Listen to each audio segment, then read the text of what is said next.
শিলিগুড়ির জলপাইগুড়ি জাতীয় সড়কের রাজগঞ্জের বলাইগাছি এলাকায় বৃহস্পতিবার সকালে মর্মান্তিক পথ দুর্ঘটনা। সরকারি বাসের পেছনে সজোরে ধাক্কা মারে একটি মোটর বাইক। এই ঘটনায় বাইকে থাকা দুই আরোহী গুরুতর জখম হন। তাদের মধ্যে একজনের অবস্থা আশঙ্কাজনক বলে জানা গিয়েছে।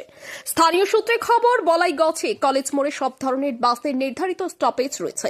বৃহস্পতিবার সকালে শিলিগুড়ি থেকে জলপাইগুড়িগামী একটি সরকারি বাস কলেজ মোড়ে দাঁড়ালে পেছন দিক থেকে আসা একটি বাইক নিয়ন্ত্রণ হারিয়ে বাসটির পিছনে ধাক্কা মারে। সংঘর্ষের তীব্রতায় বাইক আরোহীরা রাস্তায় ছিটকে পড়ে। দুর্ঘটনার পর স্থানীয় বাসিন্দাদের সহায়তায় আহতদের উদ্ধার করে উন্নত মেডিকেল কলেজ ও হাসপাতালে পাঠানো হয়। খবর পেয়ে ঘটনাস্থলে পৌঁছায় রাজগঞ্জ থানা পুলিশ। আহতদের পরিচয় এখনো জানা যায়নি, তবে দুর্ঘটনাগ্রস্ত বাইকের নম্বর WB74AS6251 বলে পুলিশ সূত্রে জানা গেছে। পুলিশ বাস ও বাইক দুটি নিজেদের হেফাজতে নিয়ে ঘটনার তদন্ত শুরু করেছে। একটা স্টেট বাস আসতেছিল শিলিগুড়ি থেকে জলপাইগুড়ি মুখী ছিল।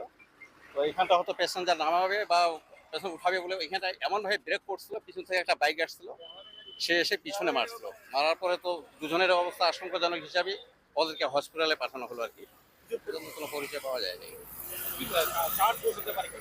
এটা দোষটা যেটা দেখা যাচ্ছে হয়তো যে স্টেট বাস ও যে হিসেবে ব্রেকটা করছিল, এখানকার যেটা আমি শুনলাম আর কি, এমনভাবে ব্রেক করছে সে পিছন থেকে আসা যে বাইকটি ও বুঝতে পারেনি হয়তো যে এইভাবে গাড়িটা ব্রেক করবে, তারপরে পিছনে লেগে গেছে। একজন তো প্রায় অবস্থা খুবই খারাপ। দুইজন ছিল বাইকের মধ্যে।